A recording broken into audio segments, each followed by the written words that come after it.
Welcome. And thank you for joining me. Today we're going to go on a journey into the Grob's attack. So, you think you can defeat me with my own stuff? In the game you're about to watch, after G4, Black responds with G5. This is called the double Grob. So Black is trying to counter White by playing the move of the first player. So G4, G5.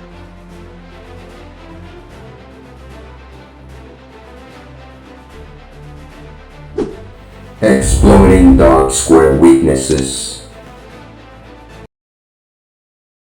This is a warning to those who are playing the black side against White's first move.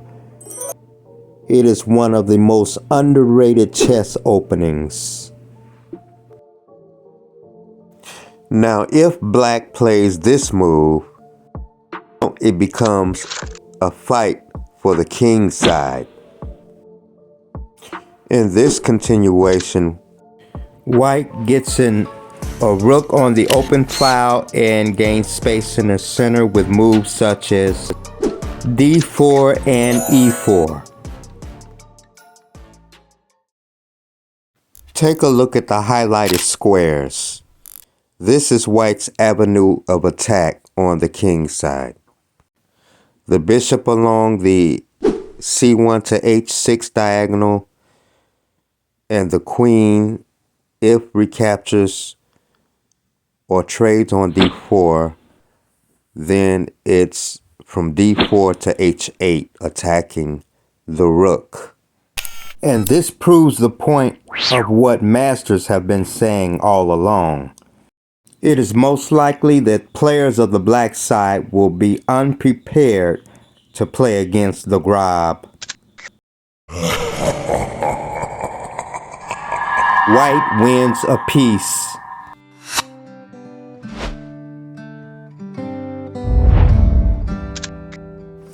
Now in this next miniature game, White will sacrifice a piece just for a strong attack on Black's king side.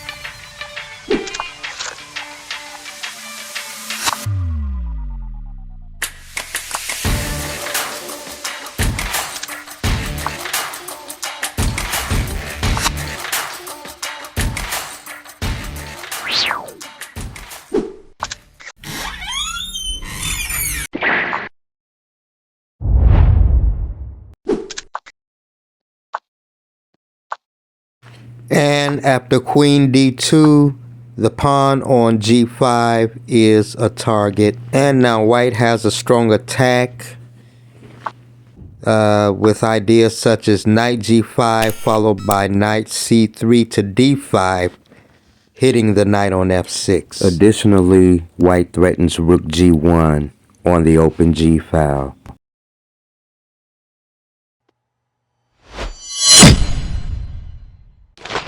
Early queen attacks.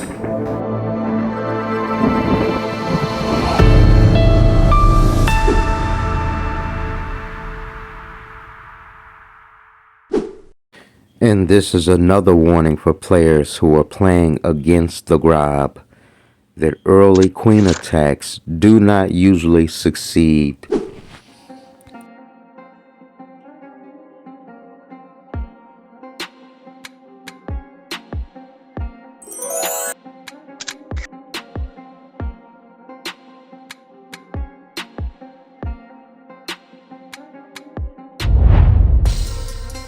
After this move, not only does black lose a piece, but loses tempo because of the queen.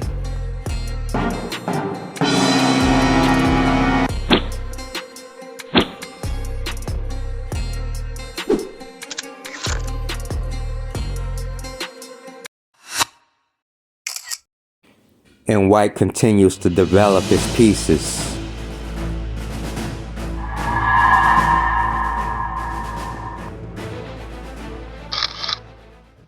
In this game, black is able to equalize.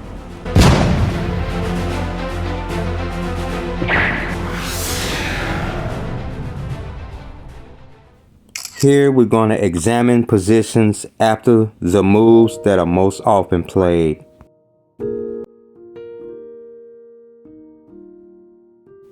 And this continuation goes as follows.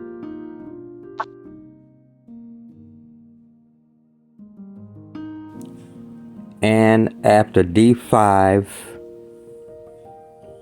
attacking the pawn on g4, white continues with the normal bishop to g2, bishop takes g4, and then after c4, black continues with pawn to c6. And white's next move illustrates the important point of choosing development over winning a pawn in the opening. Because of this tempo, white takes on d5, and after black recaptures now both the bishop on g2 and the queen on b3, attacks the pawn on d5. Capturing with the bishop is the better move, the stronger move. Knight to c3, knight f6. White continues to build pressure and finally decides to capture the pawn. Knight takes on d5, and now bishop takes d5, and now you have the queen and bishop battery along the a2 to g8 diagonal. If possible, develop with an attack on every move, maximizing the power of your forces, so you'll come out better in the trade.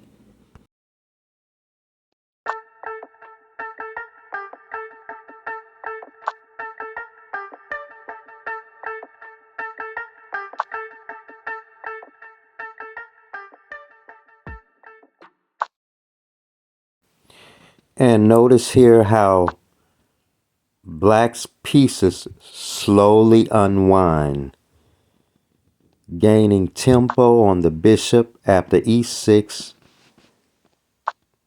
Bishop goes back to h5 and then g6, forcing the bishop back to g4. Additionally, the knight will go to a5, attacking the queen, gaining tempo. Rook over to c8 occupies the c file. Knight a5, queen d1, bishop to b4 check, king over to f1, and bishop back to d6. Controlling or keeping some control over the e5 square.